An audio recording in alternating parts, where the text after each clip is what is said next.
Hi అండి, అందరూ ఎలా ఉన్నారు?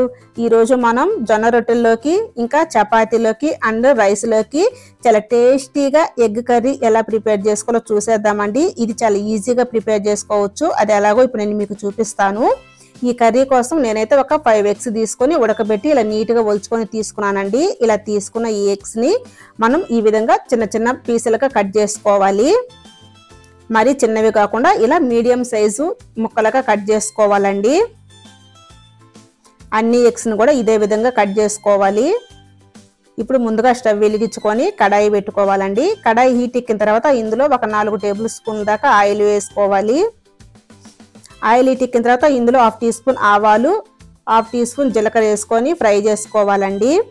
ఇవి ఫ్రై అయిన తర్వాత ఇందులో ఒక 4 ఆనియన్స్ని ఇలా సన్నగా కట్ చేసి వేసుకోవాలి. ఇందులో ఆనియన్స్ కొంచెం ఎక్కువగానే పడతాయండి.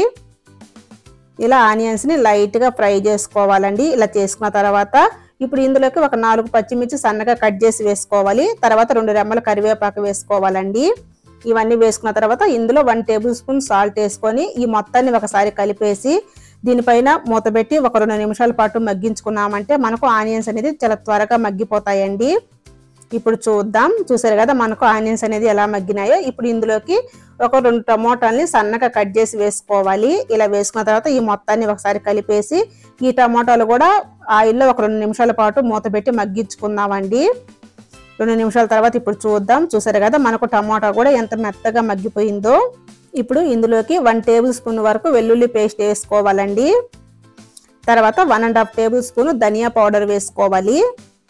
ఇలా వేసుకున్న తర్వాత ఈ మొత్తాన్ని ఒకసారి కలిపేసుకోవాలండి. ఈ వెల్లుల్లి పేస్ట్ కొంచెం పచ్చివాసన పోయేంత వరకు ఈ విధంగా మనం ఆయిల్లో ఫ్రై చేసుకోవాలి. ఇలా ఫ్రై చేసుకున్న తర్వాత ఇప్పుడు మనం ముక్కలుగా చేసుకున్న ఈ ఎగ్స్ని ఇందులోకి వేసేసుకోవాలండి. వేసుకున్న తర్వాత ఇందులో చిటికెడు పసుపు వేసుకోవాలి. ఇలా వేసిన తర్వాత ఈ మొత్తాన్ని ఒకసారి కలిపేసుకొని ఈ ఎగ్ ముక్కలు ఆయిల్లో ఒక 2 నిమిషాల పాటు మగ్గించుకుందామండి. 2 నిమిషాల తర్వాత చూద్దాం. చూసారు కదా మనకు ఈ ఎగ్ ముక్కలు కూడా బాగా ఆయిల్లో బాగా మగ్గాయి కదండి. ఇప్పుడు ఇందులోకి మనం కారం యాడ్ చేసుకోవాలి. నేనైతే 1½ టేబుల్ స్పూన్ దాకా కారం యాడ్ చేసుకుంటున్నానండి. ఇలా కారం వేసిన తర్వాత ఈ మొత్తాన్ని ఒకసారి కలిపేసుకొని ఇందులో గ్రేవీ కోసం మనం వాటర్ యాడ్ చేసుకోవాలి. నేనైతే 1 గ్లాస్ వరకు వాటర్ యాడ్ చేసుకుంటున్నానండి. ఇలా వాటర్ యాడ్ చేసిన తర్వాత ఇందులో 1 table spoon chicken masala powder వేసుకోవాలి. తర్వాత 1/2 table spoon garam masala powder వేసుకోవాలండి. ఇలా వేసుకున్న తర్వాత ఈ మొత్తాన్ని ఒకసారి కలిపేసుకోవాలి. ఇలా కలిపేసి దీనిపైన మూత పెట్టి ఇది మీడియం ఫ్లేమ్లో ఒక 2 లేదా 3 నిమిషాల పాటు ఉడికించుకున్నారంటే మనకు కర్రీ అనేది రెడీ అయిపోతుందండి. ఇప్పుడు చూద్దాం. చూసారు కదా మనకు ఈ కర్రీ అనేది పర్ఫెక్ట్గా రెడీ అయిపోయిందండి.